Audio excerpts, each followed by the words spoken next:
এ যেন আকাশ থেকে পাতালে পড়া। ৮ দিনে বিশ্বের বক্স অফিসে ১১০৫ কোটি টাকার ব্যবসা যার, সেই পুষ্পা খ্যাত অভিনেতাই ফাঁসলেন কিনা খুনের মামলায়। তাঁকে ১৪ দিনের জেল হেফাজতের নির্দেশ দেয় নিম্ন আদালত।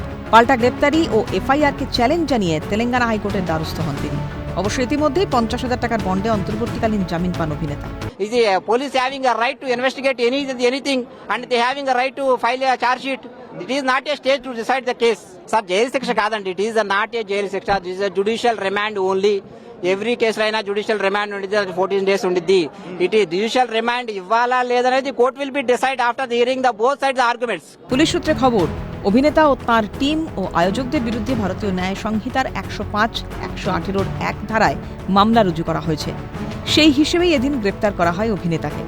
শুক্রবার তেলেঙ্গানার নামাপল্লী আদালতে বিকেল ৪:৩০ সময় মামলার শুনানি শুরু হয়।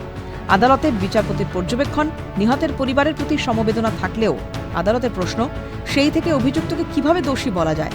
নাগরিক হিসেবে তার স্বাধীনতা ভোগের অধিকার রয়েছে, সেক্ষেত্রে এমন সব ধারা প্রযোজ্য নয় অভিনেতার ক্ষেত্রে।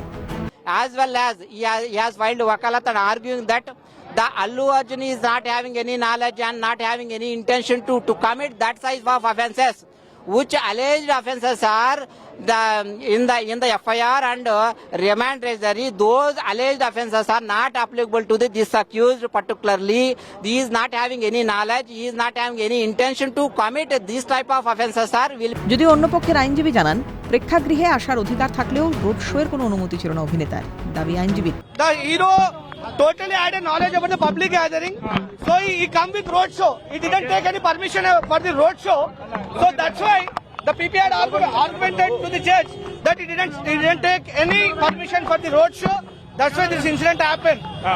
He had a civil right, constitutional right that he can watch a movie as a citizen, but he can't come as a road show. এরপরে অভিনেতাকে ১৪ দিনের জেল হেফাজতের নির্দেশ দেয় নিম্ন আদালত। সেই রায়কে চ্যালেঞ্জ করে তক্ষুনি হাইকোর্টে যায় আল্লুর আইনজীবীরা। সেখানে অভিনেতা জানান, শুক্রবার সকালে বিনা তথ্যে তাঁর শোয়ার ঘরে ঢুকে পড়ে পুলিশ। তিনি পোশাক বদলের দাবি করলে সেই দাবিও মানা হয়নি।